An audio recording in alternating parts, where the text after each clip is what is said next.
I recently read Patti Smith's book, Just Kids, which won the National Book Award a few years ago. It's the story of her relationship with the famous and controversial photographer and artist, Robert Mapplethorpe, and their coming of age together. It's a terrific book from a person who became famous actually as a rock and roll star, and a person who surprised a lot of people with her ability to write so well. The truth is, though, that Patti Smith has been writing for decades, and that she sees herself as a writer first and a musician second. Yet in her book, she writes this statement about the writing process. It's a sentiment that many of us, I think, can relate to. Here you go.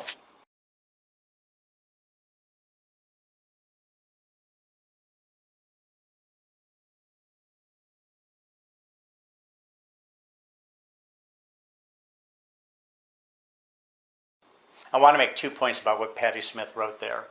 Note the phrase, "I can't stop." You know you are truly a writer when writing is something that you simply must do and cannot stop doing because it's a source of such fulfillment or even maintaining sanity. The bigger point I want to make right now, though, is how she refers to writing not being physical enough.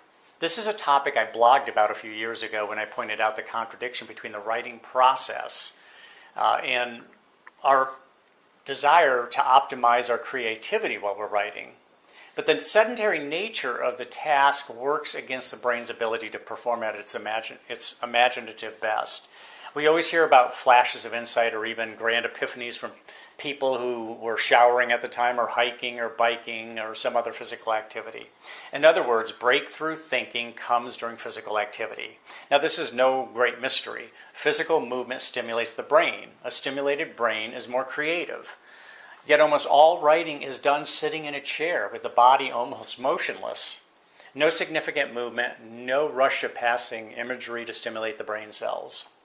I tackled this issue a few years ago when I bought a small handheld digital recorder. They're not expensive, and they hold many hours of spoken content.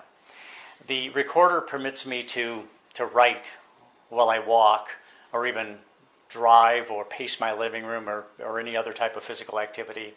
I was inspired to buy the recorder when I started taking walks, and I noticed that better ideas were coming to mind for the writing assignments I was working on when I was on the move. My recall was pretty good, so when I got back to my word processor, I dashed off as much as I could remember. But what obviously made sense was to buy a recorder and capture those thoughts in their entirety in real time. It wasn't easy at first. It seemed kind of awkward to be talking into a recorder. Still, it just took a little bit of practice. In pretty short order, writing aloud became much more natural and a much less self-conscious activity for me.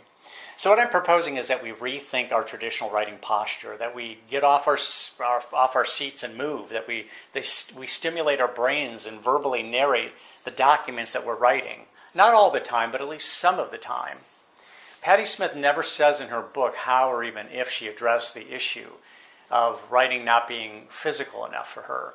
But she obviously figured something out because she's become a decorated author. So my advice to you and to myself is to take writing on the move. I've learned, and I think you will too, that it makes a big difference.